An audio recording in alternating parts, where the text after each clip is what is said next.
नमस्कार, मैं हूं विवेकानंद शर्मा। आप देख रहे हैं के न्यूज़ कल आजकल। और आजकल चर्चा में है जयपुर में नगर निगम के चुनाव। इन चुनावों में किस प्रकार के मुद्दे हैं, किस प्रकार से निगम के स्थानीय चुनाव में भी बड़े बड़े नेताओं ने अपनी पूरी ताकत झोंक रखी है। और आज हम आए हुए हैं मालवीय नगर विधानसभा क्षेत्र के नगर निगम ग्रेटर के वार्ड क्रमांक 127 में। यहाँ से पार्षद भारतीय जनता पार्टी की प्रत्याशी हैं जयश्री गर्ग, और इनके चुनाव प्रचार का जिम्मा हम कह सकते हैं संभाल रखा है। मालवीय नगर की तो कर्मठ कार्यकर्ता हैं ही, साथ ही वे राज्य में महिला आयोग की पूर्व चेयरपर्सन है, भारतीय जनता पार्टी महिला मोर्चे की प्रदेश अध्यक्ष रह चुकी हैं, और कह सकते हैं कि भारतीय जनता पार्टी की प्रदेश में महिलाओं की सशक्त आवाज़ के रूप में जिन्हें जाना जाता है, सुमन शर्मा जी। उनसे चर्चा करते हैं। सुमन जी, आपका बहुत बहुत स्वागत है। सुमन जी, सबसे पहले आपसे जानकारी ये चाहेंगे कि ये जो निगम का चुनाव है, पहली बार ऐसा हुआ है कि जयपुर नगर निगम को दो हिस्सों में बांटा गया है। कितना अंतर देखती हैं पुराने चुनाव में और इस चुनाव में? देखिए, सबसे पहले मैं ये कहना चाहूँगी कि ये टुकड़े गैंग वाले जो लोग हैं वो टुकड़ों को पसंद करते हैं, और वही काम उन्होंने जयपुर नगर निगम हो या पूरे प्रांत में जो हमारे 3 जगह निगमों को 2-2 टुकड़े में बांट किया। तो मैं ये कहती हूँ कि टुकड़े गैंग से यही उम्मीद थी कि उनको टुकड़ा कर तोड़ फोड़ करके राजनीति करने की जो उनकी पाठशाला है, उसी पाठशाला के क्रम में जयपुर हो, चाहे जोधपुर हो, चाहे कोटा हो, उसको किया है। जो मुझे लगता है कि ये काफ़ी उनकी सोची समझी साजिश है कि फूट डालो राज करो की जो नीति से करते हैं। किस तरह से जातिवाद के हिसाब से जहर डाला जाए, किस तरह से अल्पसंख्यक बहुसंख्यक इन सबको लड़ाया जाए, उसी रणनीति के तहत इन्होंने वार्डों का किया। वार्डों का जब पुनर्गठन होता है या परिसीमन होता है तो कई चीज़ों का ध्यान दिया जाता है, पर आपको आश्चर्य होगा कि जब अपने वार्डों को हम देखते हैं तो कहीं कोई उस जो नॉर्म्स होते हैं उसका ध्यान नहीं रखा गया। एक थाने में एक वार्ड आना चाहिए, कई थानों में एक वार्ड जा रहा है। जो नॉर्म्स थे उसको तोड़ मरोड़ के उनके हिसाब से कि उनके पसंदीदा वोट जो उनके होते हैं समुदाय के, जाति के, वो कैसे प्रबल हो जाएँ ताकि वो जीत सके। जो उनके मुझे लगता है कि ख्याली ख्वाब है, मुंगेरी लाल के हसीन सपने पूरे होने वाले नहीं हैं। टुकड़े गैंग को जवाब जयपुर और राजस्थान की जनता देगी, और ये जो तोड़ने का काम किया है, भारतीय जनता पार्टी पत्थर बन के सामने खड़ी है और उसका जवाब देगी। और तीनों मैं कह रही हूँ जो नगर निगम, इनफैक्ट 6 नगर निगम की मैं बात कहूँ, 6 हम जीत के आएंगे। तो सुमन शर्मा का स्पष्ट रूप से कहना है कि जिस प्रकार से पहले कांग्रेस पार्टी टुकड़े गैंग का समर्थन करती थी, अब इन्होंने तो कांग्रेस पार्टी को ही टुकड़े गैंग नाम दे दिया है। सुमन जी, आपसे जानकारी ये भी चाहेंगे, जिस प्रकार से मालवीय नगर विधानसभा क्षेत्र में आपका संपर्क है और महिलाओं की सशक्त आवाज़ के रूप में आप पहचानी जाती हैं, वार्ड 127 से महिला प्रत्याशी हैं जयश्री गर्ग जी। किस प्रकार के मुद्दे इस चुनाव में और ख़ासतौर पर इस वार्ड 127 में आपको देखने को मिल रहे हैं?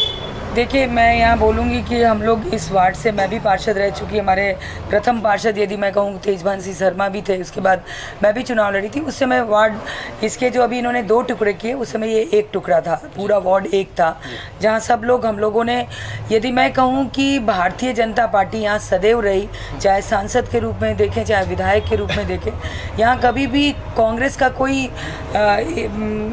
मुझे समझ में नहीं आता कांग्रेस ने क्यों ये रणनीति की तोड़ी फोड़ी। कोई कुछ नहीं होने वाला। ये वार्ड हमारा बिल्कुल सुरक्षित वार्ड है, हमारा गढ़ है, इस गढ़ को कोई नहीं ढा सकता है, कांग्रेस कितनी भी चाल खेल ले।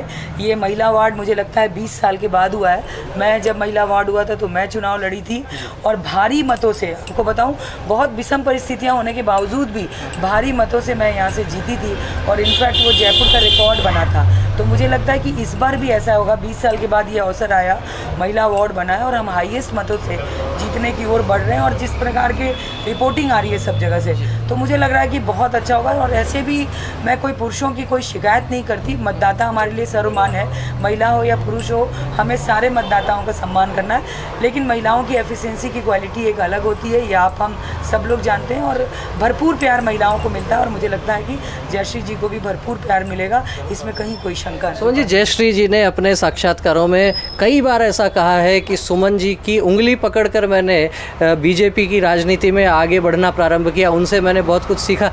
क्या योग्यता, क्षमता और क्या कौन से ऐसे विशेष गुण आपके प्रत्याशी में आपको नज़र आते हैं जो लेकर आप वार्ड के मतदाताओं तक जा रहे हैं?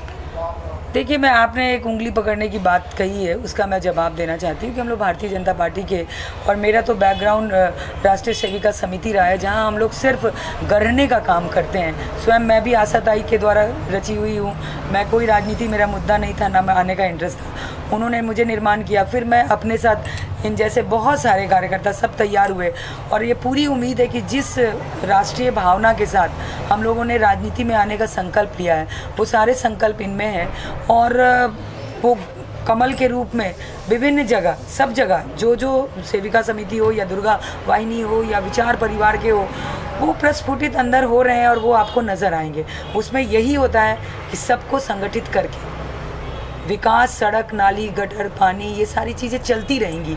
ये मुद्दे निरंतर राजनीतिक पार्टियों के होते हैं, लेकिन एक संस्कार की जो राजनीति होती है, एक राष्ट्रवाद की जो राजनीति होती है, उसको हम लोग आगे लेके चलेंगे। और मुझे पूरी उम्मीद है कि जयश्री गर्ग यहाँ इन मुद्दों से राजनीति में आने के बावजूद, काफ़ी समय से राजनीति में आ चुकी है, दुर्गा वाहिनी की कार्यकर्ता थी, इन मुद्दों को हमेशा अपने साथ रखा है और वो जारी रहेगा। मुझे उसमें कहीं कोई संशय नहीं है कि मेरे द्वारा गढ़ा हुआ कार्यकर्ता कभी कोई किसी भी परिस्थिति में धोखा खा सकता है, मुझे ये पूरा यकीन है। तो सुमन जी बहुत आत्मविश्वास से लबरेज हैं और उनका स्पष्ट रूप से कहना है कि जो हमारे साथी कार्यकर्ता हैं वो भी राष्ट्रवाद के विचार को आगे बढ़ा रहे हैं। और ये भी इस चर्चा में एक महत्वपूर्ण बात सामने आई है कि जिस प्रकार से सुमन शर्मा जी ने राष्ट्र सेविका समिति से अपना सामाजिक जीवन प्रारंभ किया था, सामाजिक संगठन में काम किया था, उसी संगठन से और उसी से मिलते जुलते संगठन दुर्गा वाहिनी में रहकर जयश्री गर्ग जी ने भी काम किया है। एक ही समान वैचारिक संगठन से आकर फिर एक ही दल में साथ में रहकर काम किया है। और वास्तव में अब जिस प्रकार से जनसंपर्क के दौरान भी जो मुद्दे आ रहे हैं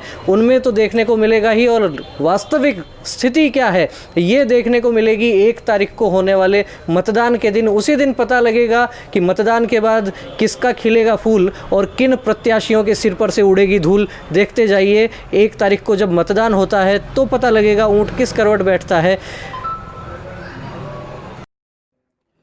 आपको हमारा यह वीडियो पसंद आया हो तो हमारे चैनल को सब्सक्राइब कीजिए, बेल आइकन दबाइए, कमेंट कीजिए, शेयर कीजिए। बहुत बहुत धन्यवाद।